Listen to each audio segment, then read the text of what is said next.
movimento.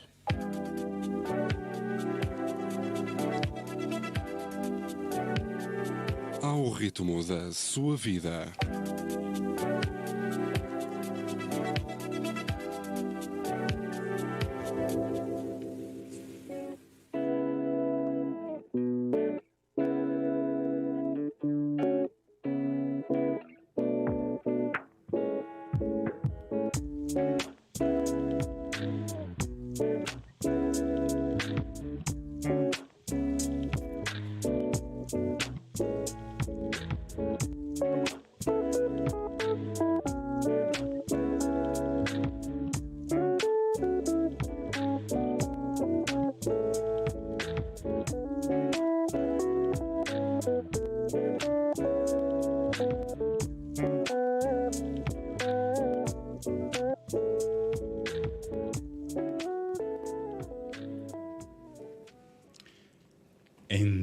Então, sejam bem-vindos a este programa quinzenal MantraCast, na Rádio Movimento, uma rádio que se vê. E esta semana tenho mais um convidado, um poeta magnífico, um poeta prolífero, o Nuno Souza. Este poeta que nasceu e foi criado nos subúrbios de Lisboa. Ele é arquiteto, autor do blog Também Escrevo, autor de 3 livros de poesia, 2 contos, uma crónica ainda por lançar e uma antologia chamada Resina. Este meu convidado é um frequentador assíduo das noites de poesia e também é dinamizador do evento cultural. Isto não é bem um evento. Escreve ininterruptamente desde 2000, com influências nos movimentos de beatnik e gótico, profundamente marcando as suas produções literárias através da música, o cinema e as viagens, funcionando como âncoras de foco artístico, enquanto envolvendo-se o pano da nação e da semântica literária. Nuno lançou recentemente o seu 3º livro de poesia, que tenho aqui, chama-se Irei sobre o Silêncio. Um livro em que o autor faz uma reflexão poética de uma forma quase indistinta do impacto do outro no meu ideal. Num percurso tortuoso e complexo entre a posse e a perda, com momentos de grande intensidade e extrapolação dos sentimentos, assemelhando-se ao reconhecimento da própria imagem na ondulação de um lago, vago, mas consistente com a imagem original. Nuno, seja muito bem-vindo e muito obrigado por teres aceito o convite para estar aqui comigo. Obrigado eu, Gilson. Ora essa. E começo a emissão por perguntar-te, de certa forma, perceber um bocado como é que as tuas influências ditaram para a tua escrita. Aqui na biografia falas um bocado da beatnik e do gótico. Queria que aprofundasses um bocado essas duas influências. Assim, eu conheci através da literatura o movimento beatnik. Em que consiste? O movimento beatnik tem a ver com, digamos, é o início para já tem a ver com a Guerra do Vietnã, precede um bocadinho a Guerra do Vietnã, é um movimento dos anos 60, um movimento todo muito orientado para a liberdade, para o Make Love Not War, e depois vem dar origem aos hippies, não é? Sim, Tens escritores lindos como o Jack Kerouac, que, assim, o livro, para mim, um dos livros mais marcantes da minha vida foi o Pela Estrada Fora dele, que eu recomendo vivamente que leiam, porque tem tudo a ver, aliás, inclusivamente com aquilo que estávamos a falar, de viajar e de fazer road trips e de acampar e de conhecer o mundo de uma forma livre e aberta, não é, agora vou fazer uma viagem, qual é o ideal de viagem? Vou ali para uma estância balnear, ficar ali na praia, tipo, a assar, tipo camarão, não, hoje apetece-me ir para ali, amanhã para lá, e isso acho que essa liberdade, Podemos ir por aí. O que é que melhor retiras numa viagem? O que é que melhor retiro? Recordações. Hoje temos a facilidade de andar com estas coisinhas atrás, não é? Que nos permite tirar fotografias e recordarmos aquele momento em que tirámos a fotografia. Mas as recordações, o poderes ver sítios, conhecer pessoas, fazer amizades inusitadas, às vezes olhares para a forma como determinado sítio foi criado, a origem, de onde é que vem aquela cultura, poderes conhecer os sabores, os cheiros, de coisas diferentes. Viajar é das melhores coisas que existe. Sem sombra de dúvidas. E há sempre tanto por retirar, como já estiveste aqui a dizer. E pronto, vou começar, mas já estamos a... Não te ouço. Eu vou começar a missão, como é habitual, a declamar aqui um poema da minha autoria, e a seguir vou convidar o Nuno a declamar um da sua autoria também.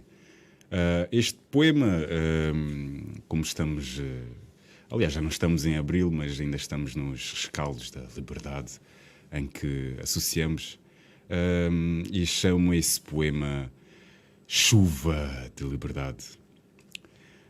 Hora de ligar a TV, ver qual é o próximo medo, qual é o próximo credo, qual é o próximo fardo, qual é o próximo encargo.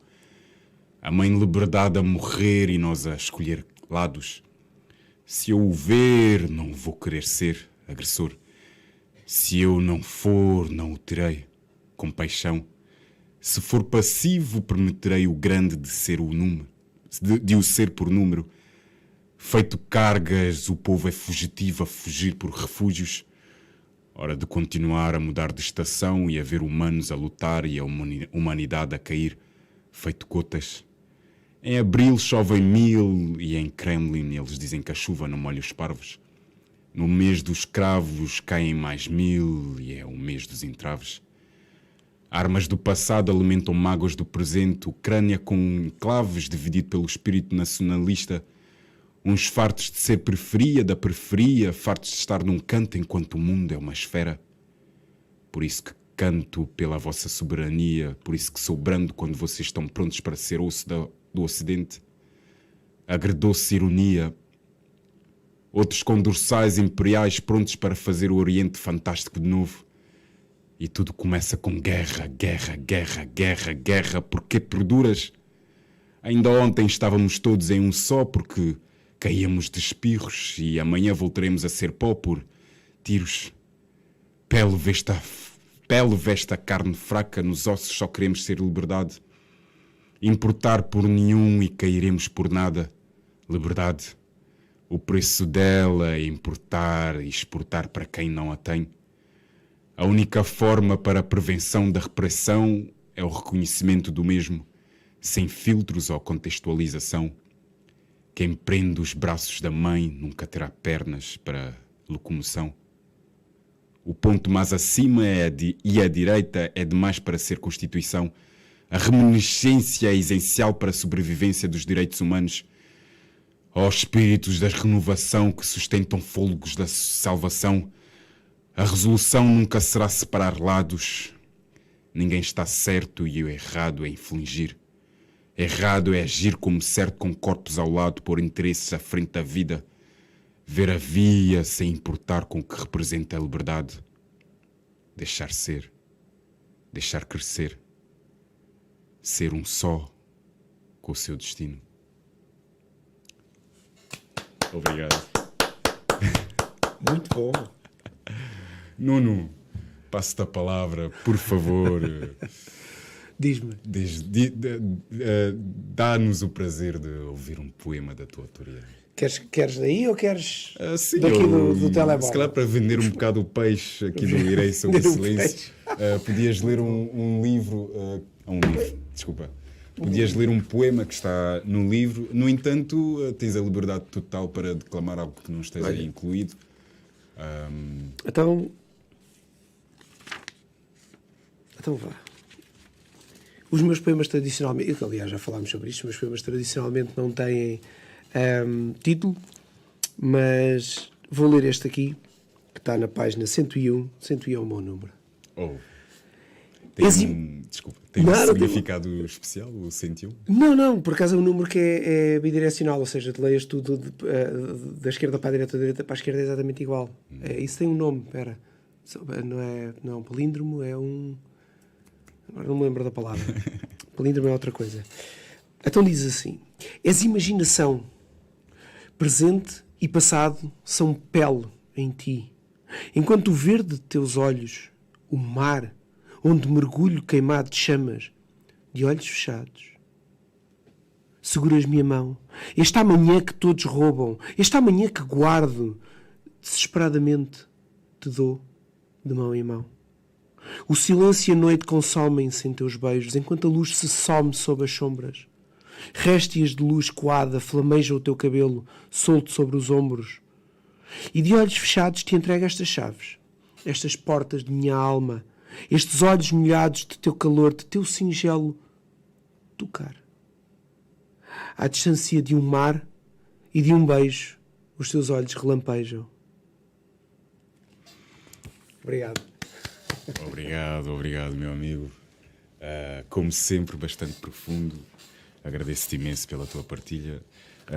Aconselho a todos os amantes da poesia a ter este exemplar, o Irei sobre Silêncio, que é um ótimo livro de poesia e tem poemas como este e outros bastante impactantes. Yes. Nuno, diz-me. Poeta, a escrita sempre acompanhou a tua vida? Nem sempre. Eu comecei a escrever para aí com uns 19, 20 anos, no verão. Lembro-me perfeitamente do primeiro poema que escrevi. O que despoletou a escrita? Olha, estava a acampar. É assim, eu sempre fui muito... Eu comecei a ler pai a ler afincadamente com 11 anos e sempre fui aficionado de ler. Eu lia ao almoço, lia ao jantar, eu lia todos os espaços que o tempo todo que eu tinha era para ler. Li muita coisa e ainda leio, agora já não tanto porque a vida acontece. A vida acontece e as responsabilidades não me largam a mim e a nós todos, não é? E que tiram-nos um bocado de tempo. E um dia estava de férias com os meus amigos num sítio chamado Carvoeiro, no município de Mação, e estávamos todos a ver as estrelas e conversar no verão, descontraídamente. Aí de repente começou-me a vir umas frases à cabeça e eu disse: eu tenho que escrever isto. E então fui correr ao carro, buscar o caderno e escrevi um poema, e ainda hoje o tenho, e a partir daí nunca mais parei. Porque sempre sentiste essa necessidade de pensar os pensamentos? E de pôr as coisas sobre o papel, porque aquilo, como é que eu tenho a dizer, servia de corolário à minha vivência, ou seja, eu conseguia pôr coisas que não são simples de descrever emocionalmente. Sinceramente também não vamos pôr o peso em cima dos outros, das nossas próprias emoções e das nossas próprias visões emocionais acerca de certas e determinadas coisas, e escrever é uma fuga plausível para isso, e aconteceu. E depois, a determinada altura, comecei a escrever textos que não eram poesia, mas depois tem uma história que tem a ver com o eu conhecer a poesia prosa do Alberto, e comecei a expandir-me. Depois comecei a escrever contos, e agora o meu grande desafio agora é escrever um dos 5 romances que tenho aí. Sim, porque iniciados. Sei que não é só romances, tens muita coisa na algibeira, mas de certa forma produzes sem pensar em lançar. Não, é instintivo completamente. Exatamente. Sai porque sim. Acumulas e pronto, mediante o tempo vai espalhando. Mas é curioso porque escreves quase de uma forma instintiva, não é? É, completamente instintivo. Agora a seguir eu fiz o pacto comigo próprio. A seguir eu tenho que lançar um livro de contos. Já tenho 2 escritos. Tenho tenho um lançado. Estou a escrever e tenho 2 concluídos, e então agora o próximo passo é lançar um livro de contos. Vou dar mais um passo e depois eventualmente eu talvez consiga acabar um dos 5 romances. Tenho aí um em mente, que se chama Boémios. Em mente não, que já tem coisa, já tem um índice escrito, já tem uma estrutura, que se chama Boémios, que vais gostar muito. É um romance. É um romance. Oh, boa. Ficaremos aqui a aguardar por essa edição. E Nuno, sabendo que és uma pessoa bastante interessada na história, e a única forma de evitar que a história aconteça é tendo ela na memória, que é uma coisa que falta muito na nossa sociedade. É verdade. Daí estarmos onde estamos, porque acredito piamente que as pessoas só repetem os mesmos erros porque não revêem a história que aconteceu. É verdade. Porque de certa forma é uma coisa cíclica. É muito infeliz mesmo isso, porque, aliás, eu sempre ouvi dizer, já há muitos anos, que há uma estátua em Munique que tem por baixo, no soco da estátua, que diz assim: devemos lembrar a história sob pena dela se repetir. Exatamente. E o problema é exatamente esse. E estamos a vê-la repetir-se, uma, outra, umas vezes por cima das outras. E o problema disto é que a maioria das pessoas está acomodada na vida. Acomodam-se a estas regras e agora vamos todos para ali e vai tudo atrás. Imagina. As pessoas nem sequer raciocinam e repetem coisas. Agora tenho ouvido agora por causa no pré-25 de Abril, durante o 25 de Abril e no pós-25 de Abril, tenho ouvido muito uma frase muito engraçada, que é o papaguear. E papagueia-se muito. Papagueia-se muito ideias de outros que nem sequer são deles. Isto estou a falar politicamente. Mas o problema é que isto não é só politicamente, porque a maioria das pessoas não se dá ao trabalho de pensar sobre aquilo que está a dizer. O Manel disse que sim. Eu vou dizer também porque o Manel, eu gosto muito do Manel, vamos dizer também. Às vezes sem pensar no impacto das coisas. E eu acho que às vezes as pessoas que tomam estas atitudes, os Putins e os micro-Putins e os micro-Putins, os quanta-Putins que nós temos aí espalhados. Os filhos da Putin. Os filhos da Putin. Que temos aí espalhados e que temos no nosso país, os micro-Putins, nas suas vidinhas particulares, e são papagaios de ideias, sem se lembrarem que eles são pessoas, têm responsabilidades, têm uma vida, têm filhos, pais, sobrinhos, e dizem coisas como se aquilo não tivesse impacto na vida deles e nas pessoas que estão ao lado deles e que estão com eles e que amam. Acho que as pessoas se esquecem de pensar sobre aquilo que dizem. E o problema é que do dizer ao seguir atrás com uma bandeirinha na mão ou com uma arma na mão, é um passinho assim, olhando para a câmara, assim, deste tamanho, é um passinho assim. As pessoas esquecem-se disso, isso é muito grave. Por isso sim, a história tem tendência para se repetir. E não devia. Nós devemos lembrar a história. Mas pronto, falando dos acontecimentos históricos da humanidade, gostava de perguntar-te qual é o acontecimento histórico mais marcante para ti? A Revolução Francesa. Porquê, no caso? Liberté, égalité, fraternité. Foi a primeira vez que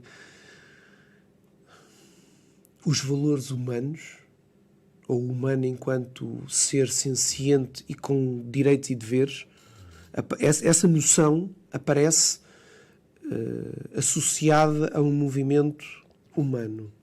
Porque isso já existia filosoficamente, é o iluminismo, tem uma série de outros movimentos atrás, desde a Renascença, todo o descolar da Idade das Trevas, que é um bocadinho mais atrás, mas o descolar da religião, que é o ópio, eu prefiro dizer o veneno do povo, mas isso sou eu que sou ateu.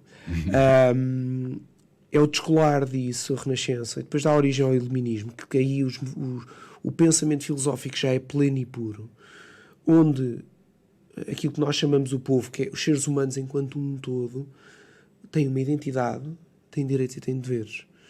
E, portanto, quando alguém diz liberté, égalité, fraternité, isso tem um objetivo. Mesmo que aquilo tenha corrido tudo mal, nos momentos imediatamente a seguir, porque morreu muita gente guilhotinada só porque aquilo apontava ao dedo, e um bocadinho como aconteceu no nosso Estado Novo, no pré-25 de Abril. Alguém apontava ao dedo, aquele disse isto, e ia lá tudo a correr. E agora, enquanto na altura se guilhotinava, aqui torturava-se, e etc. Mas foi impactante para ti, porque foi a seguir uma linha de pensamento que vinha muito contra as ideologias passadas, os movimentos passados. E vem trazer os direitos humanos à causa. E acho que isso é fenomenal. Eu acho que a determinada altura, posteriormente a isso, depois veio o Napoleão e aquilo perdeu-se tudo um bocadinho, mas naqueles 100 anos que vão de 1800 a 1900, há um movimento pelas pró-democracia e a mudança começa-se a fazer sentir, começam a aparecer as democracias, os movimentos republicanos, não democracia plena como nós a conhecemos, mas começam a aparecer. A abolição da monarquia para... A abolição da escravatura, por exemplo, a defesa disso. Porque muitos países na Europa e no resto do mundo foram, como é que eu ia dizer, pressionados a abolir a escravatura, porque já se tinha feito noutros sítios. Nós, por acaso, Portugal é um dos países precursores disso, Portugal continental, não o resto, infelizmente, mas foi um caminho. Felizmente chegámos lá, bem ou mal, tarde ou não, chegámos, e isso tem o seu valor. Há países que faziam disso bandeira, como o Reino Unido, e depois faziam outras coisas, como continuaram a fazer na Índia até 40, do século passado. Mas a verdade é que isso é um movimento que começa ali. Aliás, começa um bocadinho mais atrás, mas tem ali o seu grande impacto. Um país inteiro a revolucionar-se e a lutar contra todos os países à sua volta por um ideal humano, pelos direitos de todos, de uma nação, independentemente das fronteiras e das línguas. E isso é maravilhoso. Se depois foi manipulado, pois, o problema é que há sempre os humanos, os humanos são lixados. O problema dos seres humanos, sabes quais são? São os humanos. É verdade. Tirava isso da equação e vivíamos num mundo perfeito. É verdade, tu tens a maioria das ideologias século XIX e século XX que são muito bonitas. Teorias são fantásticas e lindas de morrer. E depois tem os seres humanos pelo caminho, que é uma trampa. Que chega à parte prática e não é bem assim. O problema é que, atenção, estou a dizer isto é irónico e na brincadeira, mas o problema é que a esmagadora maioria dos seres humanos está preocupada consigo, com o eu, o meu ego, a minha pessoa, as minhas coisas. Eu gosto de ter coisas, como agora o capitalismo. Eu quero coisas, porquê? Porque sim, porque posso. É um bocadinho egocêntrico. E a verdade é que nós somos melhores. Tipo, essas pessoas cheias de dinheiro e que aí vivem para o seu eu e para as coisas que compram e que são super mega capitalistas estás a ver o meu vestido e tiram fotografias e põem no Instagram. O que é que eles seriam sem os seguidores?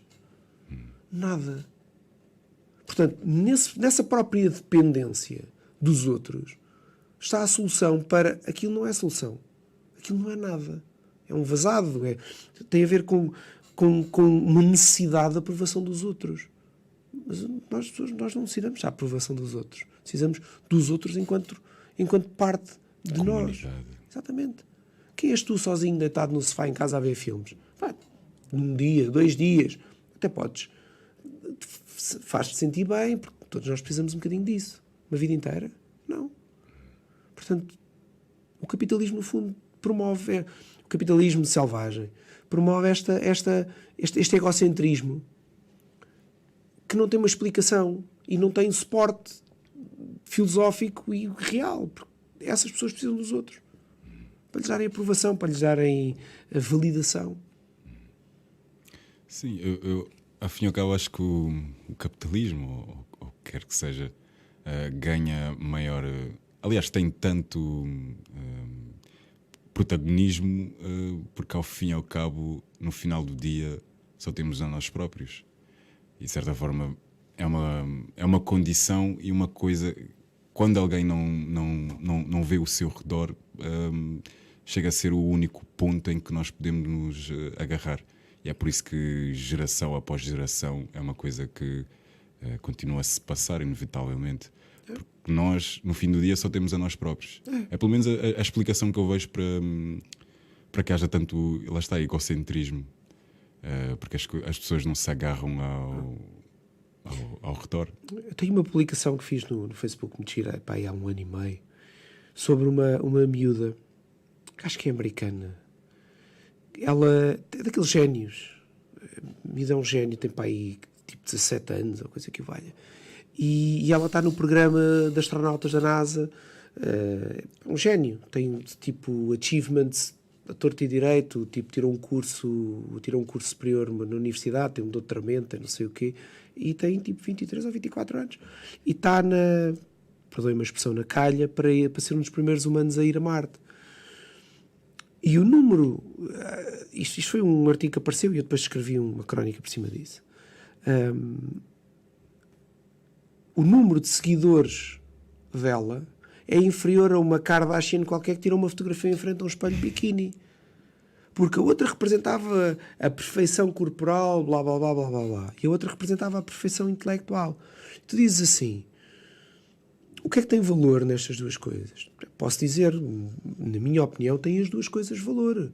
Nós não podemos sobrevalorizar uma imagem em contraponto à capacidade de uma pessoa de transcender o tradicional dos mortais. Pá, todos nós podemos ir ao ginásio e ficar aí com o corpo XPTO. Eu, por acaso, se calhar já não consigo.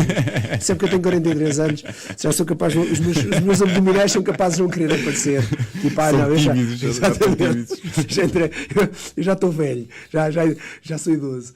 Mas a verdade é que perde-se os grandes génios e as pessoas com valor. E a arte é um exemplo disso.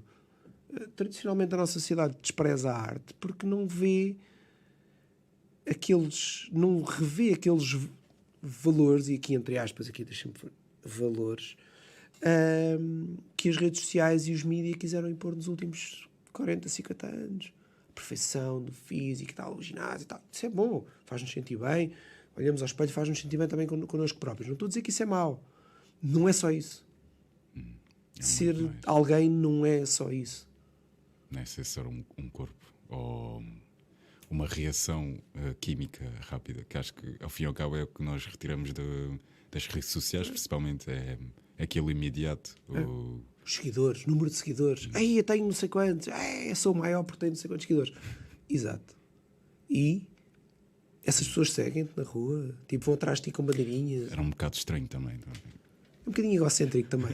mas a verdade é que as pessoas andam ali a olhar. Tipo, eu tenho não sei quantos seguidores. Sou bué da bom. Peço desculpa pela expressão, mas vá. Estou a ser um bocadinho irónico. Sou bué da bom, tenho 15 mil seguidores. Uau! E tal, não sei o quê. Isso traduz-se em... Certo? És melhor artista, és melhor ator, és melhor profissional, és melhor engenheiro, arquiteto, gestor, porque tens 15 mil seguidores. Se faz-te melhor? Não. Está cá dentro. É de dentro para fora, não de fora para dentro. Acho que isto pode resumir as coisas. Sem sombra de dúvidas. Nuno. Diz-me. A obra que estamos aqui a focar um bocado, irei sobre o silêncio, distingue-se, pelo menos distingue-se para mim, porque não parece não seguir a uma regra. Sei que antes deste livro tens mais 2 de poemas. Não sei se Sal e o decoro preferimento. Não sei se seguem a mesma. Segue. Ok. Estás a falar em termos formais. Exatamente. Sim, do dito. Exatamente, do dito cujo normal. Gostava de perguntar porquê da rejeição da pontuação, do espaçamento, da formatação, que seja. O que é que te levou a seguir? Olha, a ausência da pontuação começou como o meu poeta favorito chamava-se, porque já morreu, Alberto. E ele tem Alberto, espaço Berto. Okay. E ele tem no fim da vida, ele morreu em 97 ou 98, pá, aí. E ele no fim da vida tinha alguns poemas onde não tinha pontuação. Aliás, onde era tudo com letras minúsculas e não tinha pontuação. E eu achei aquilo interessante do ponto de vista formal, porque aquilo permitia-me apropriar-me do poema. Era mais fácil do que, tipo, ele começa aqui tem uma pausa, aqui tem não sei o quê. Aquilo permitia-me. Eu comecei a explorar esse percurso. E achei interessante. Depois, a certa altura, isso começou-se... Não, isto faz-me todo o sentido que assim seja, porque isto permite qualquer pessoa, independentemente de tudo, apropriar-se do poema, porque as pessoas sentem estas coisas que eu sinto. de alguma forma onde o sentir. O objetivo é a pessoa apropriar-se mais facilmente e rever-se naquilo que eu escrevo. E porque também... E por não ter pontuação, de certa forma, dá a interpretação ao leitor e não ao escritor. Exatamente. E torna o livro muito mais interessante. Sim. E depois, a certa altura, achei que... mas a pontuação faz sempre falta na nossa linguagem. Claro. As pausas, etc. Então disse, não, vou introduzir os espaçamentos. Para quê? Para criar a pausa, porque nós tradicionalmente, quando lemos um poema, tem um ritmo, e cada frase arranca naquele ritmo correto. Quando tu tens um espaçamento do início, onde era suposto o verso começar, e o verso propriamente dito, tu próprio vais pausar antes de ler aquele verso, e esse é o meu objetivo. Eu crio o respirar, salve seja. Deixa as pessoas respirarem. Deixa as pessoas respirarem. O respirar e as pausas que eu quero transmitir aí. Depois, se tu as fazes ou não, isso é teu. Mas é esse o objetivo. Como eu disse aí, é como tu olhares num lago. E teres esse espelhar-te de ti próprio. O que pretendo, salve seja, eu quando escrevo, entre aspas, para mim, porque eu sinto necessidade de expor qualquer coisa. Quando o publico ou quando mostro aos outros, muitas das vezes encontrei várias pessoas que não sabem exprimir aquilo que sentem. E isso talvez seja uma ajuda para alguém que necessita disso se rever, se esclarecer dentro de si própria. Às vezes, se calhar, encontrar um caminho. Basta uma vida, uma alma, e já chegou. Isso já foi muito mais do que aquilo que eu estava à espera. Cumprido. Exatamente. If I can touch one soul, I can change the world. Yes, sir. E Nuno, com a tua permissão, gostava de declamar aqui um poema do teu livro. O poema é este que estava um bocado indeciso entre um poema que tem o nome do livro ou este que está aqui mais ou menos a metade, que chama-se Sentimento que é Amar. Sentimento que é amar, a ausência de alguém em alguém, inesperada solução do problema, a proximidade antropomórfica sentida, segredo inesperado da tua voz, sussurrando nos ouvidos em silêncio. Amor. Algo aqui vivente nos quilómetros entre nós. E o supremo medo dessa palavra, do engano, submete-me a dizê-la. Sequioso. Algo sumário na solidão de não estar a viver, não estar e viver contigo. Sentimento que é amar aqui, inesperado, algo na alma, tiro, certeza, sol, luz, magia, súbito, eu, tu, que é apenas unicamente eu e tu. Nossas almas em laço nas ondas, velejando, afogando o resto. E a suprema falta da tua presença física imersa no meu corpo. Teus cabelos roçando o meu peito nu a um sol mágico. Eclipse. E o amanhã, nós, sempre, nós. Sentimento que é amar é palavras, tudo, eterno, sonho, feitiçaria, luz, escuridão, sentir, doer, querer, ser, universal, total, completo, círculo, mais que, silêncio, grito, uivo, amor, total, magia, alquimia, química, estrelas, além, nós, eu, tu, oceano. E um laço imerso no mar revolto Tempestade, nós, afoga tudo o mais, até restarmos eu, tu, num nada, escuridão. Iluminados de mãos dadas e um beijo algures além, com um sentimento que é amar nos milímetros entre nossos corpos. Muito bom! Muito bom, digo eu, meu amigo. Fogo, Lindo brutal! poema. Mas brutalíssimo. Lindo Epá. poema que está no Irei sobre o Silêncio, do Nuno Souza. Obrigado, pá. Obrigado eu. E é com enorme prazer que, de certa forma, crio esse espaço mesmo para promover o que há de bom, o que está vivo, principalmente, porque poetas grandes há muitos, mas poetas vivos, se calhar não assim tantos, e convém valorizar-los. Obrigado pela parte que me compete e por me trazeres aqui nesse. Valorizo imenso a nesse tua âmbito. poesia. Obrigado. E pronto, Nuno, és tão metódico no processo de escrita como na tua ocupação profissional? Não. O meu processo de escrita é um bocado selvagem e às vezes violento. Violento no sentido. Acontece e pronto, e já passou. E é tipo super intenso naquele momento. E E depois, esporádico. e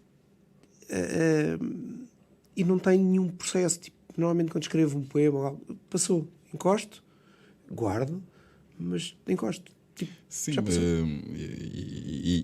estávamos à conversa há bocado e disseste-me que tinhas 14 livros por Poesia. ainda lançar. No total escritos. E Só vê-se- de poesia. Exatamente, falta o resto. Não é? Falta o resto. E vê-se muito nesse teu processo criativo, que é um bocado selvagem, um bocado deitar cá para fora, mas não propriamente com uma direção, por assim dizer. Sim, faz todo o sentido a tua resposta. Esse livro, por acaso, é engraçado. Nos meus 14, esse é o número 4, e é 2006. O que está para trás, eu nunca, se algum dia tiver a oportunidade, recuso-me a editar. São childish demais. Daí para a frente, sim, eu aceito, porque tem outro tipo de maturidade, sim. Eu costumo dizer, hoje leio esse livro, eu gostava de escrever com essa forma, não com esses temas, porque esses temas foram alturas específicas da vida e tinha a ver com a idade que eu tinha, mas com essa forma mais aberta. Eu hoje sou muito focado no tema. Quando saia, tipo, eu quero dizer aquilo, me diga aquilo. E é mais claro. E se calhar às vezes perde-se um bocadinho a abstração. Mas também tem a ver com a idade, não é? A certa altura a gente começa a focar Afunilar. Exatamente, a afunilar aquilo que queremos dizer e é mais conciso, é mais direto. E depois também, ultimamente, tenho escrito muito para dizer, não é? Hoje em dia não me consigo abstrair do dizer. Curiosamente, só conheceste o mundo do spoken word, ou da poesia falada, já muito depois de teres começado a escrever, mais no contexto regular ou normal. E uma das minhas perguntas era mesmo em direção a isso. A tua escrita mudou com o dizer? Mudou. Não muito, mas mudou. Eu consigo, aquilo que eu já tenho escrito para trás, consigo adaptar, mas não tem nada a ver. Ou seja, eu a certa altura, um bocadinho como um bocado no processo selvagem, eu começo a ler o que está escrito e depois estou a dizer outras coisas. Estou a encaminhar a forma em direção à expressão. Porque eu escrevi isso pelo escrever, para ser lido. E por isso é que o meu primeiro poema de spoken word tem uma frase que é: eu não escrevo para ser dito, eu escrevo para ser lido. Hoje, por acaso, curiosamente, já passou um bocadinho esse processo. Já passei um bocadinho esse processo. Sim. E vês isso como uma evolução ou algo paralelo a isso? É um dos caminhos. É um dos caminhos. Não é mutuamente excluso. Uma coisa não exclui a outra, mas definitivamente é como é que eu dizer? É uma âncora da qual eu já não me livro tão facilmente, a menos que eu desista permanentemente, que eu duvido seriamente, porque não só pelo spoken word, mas pelo processo e por fazer parte dos nossos grupos, não é? Que costumamos estar juntos e vamos aos eventos e etc. Eu nunca me hei de conseguir abstrair disso, mesmo que eu deixe de dizer, eu nunca me hei de conseguir abstrair disso. E portanto, sim, mudou.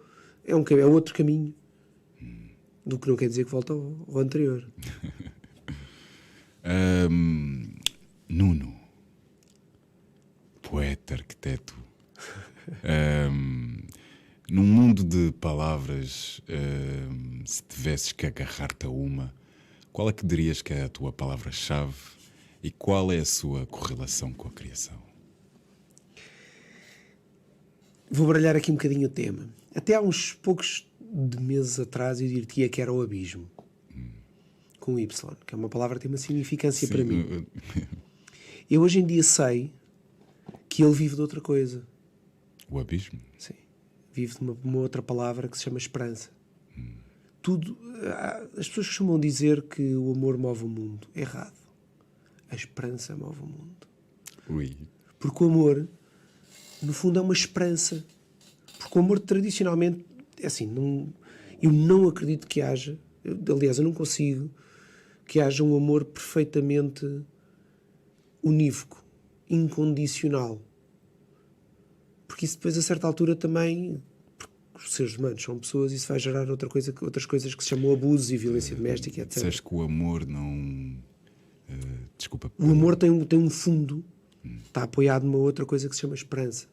E a esperança, as pessoas quando enveredam... Estou a falar do amor porque é no sentido... para mim, a palavra que move o mundo é a esperança. E a esperança tem várias facetas. Eu estava só a exemplificar que, por exemplo, a esperança está por trás do amor, porque o amor tradicionalmente está associado a uma expectativa de nós para connosco, e de nós para com o outro, e do outro para connosco, e do outro para com ele próprio. Portanto, estas expectativas são uma expectativa... A palavra correta para expectativa é esperança. Principalmente no amor, porque não tem... É uma esperança, porque tu não sabes se vais verdadeiramente receber. A esperança tem esta bidirecionalidade sempre. E os seres humanos tradicionalmente fazem isso. É muito raro.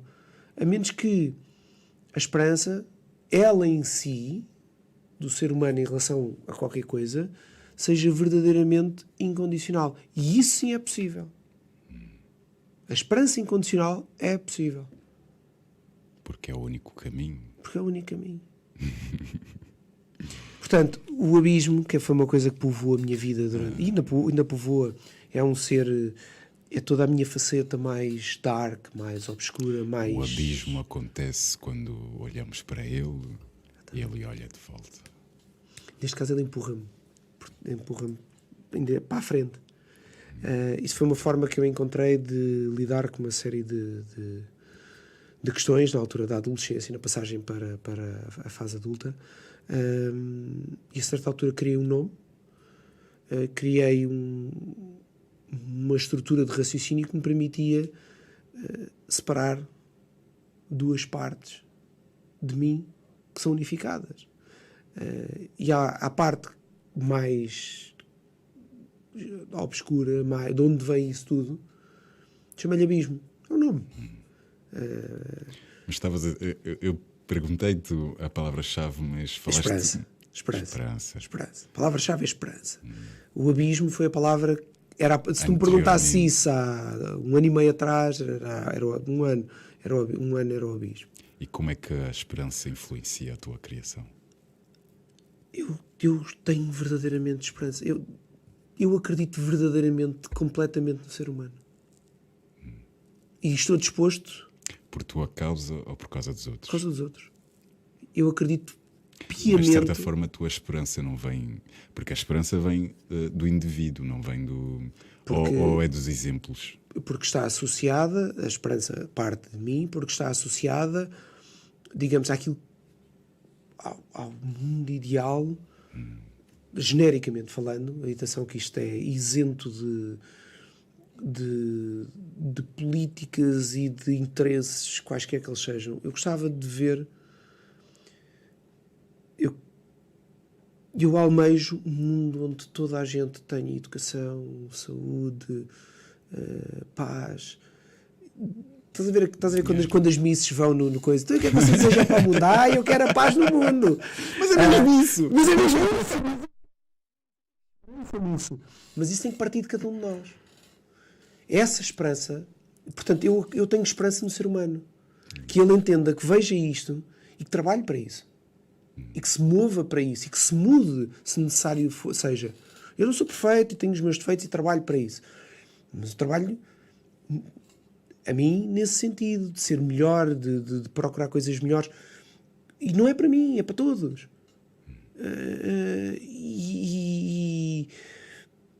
E almejo verdadeiramente isso. E acho que isso alcança-se com educação. Não é educar segundo... são estes trâmites. Não é como a educação que nós temos. A educação que nós temos é falha. Sentes primor dos professores que fazem o trabalho deles. Eu gosto muito.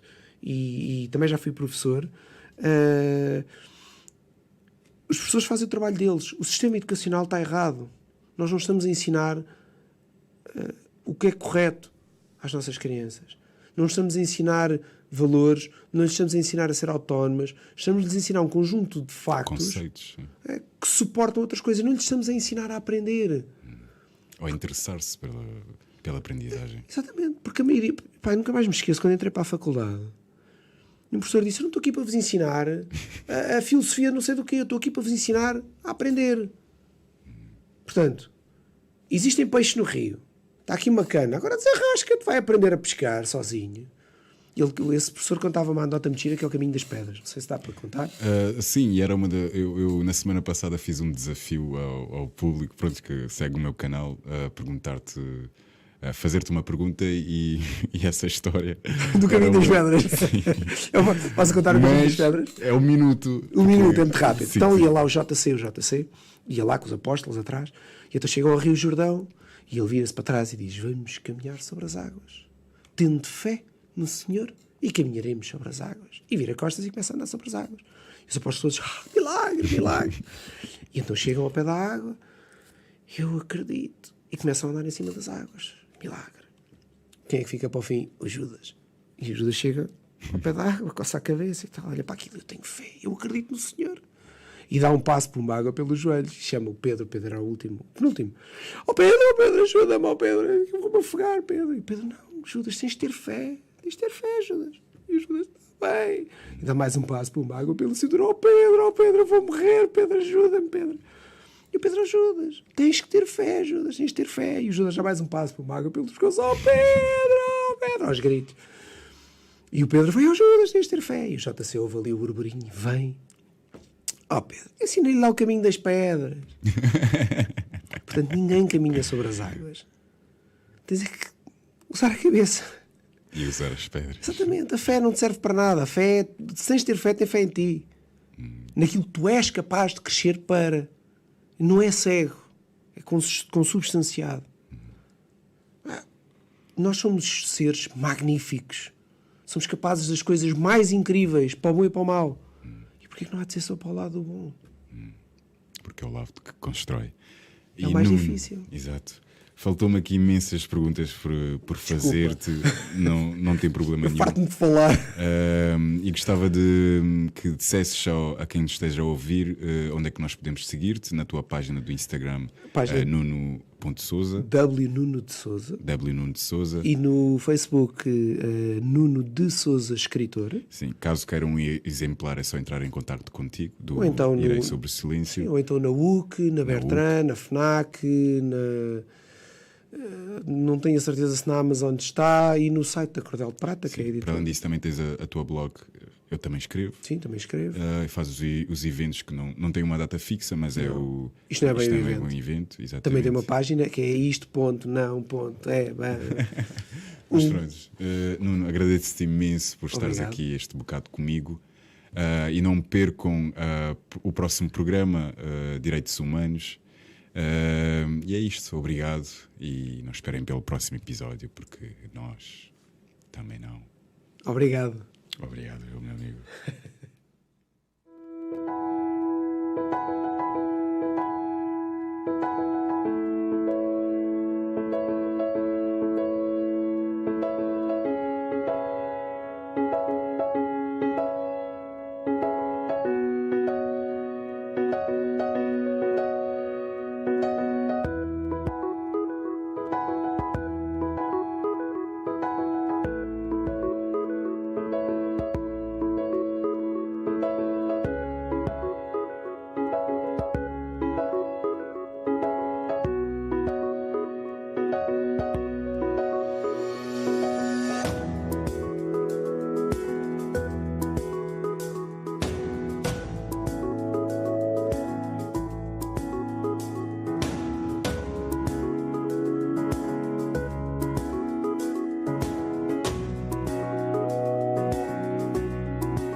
movimento.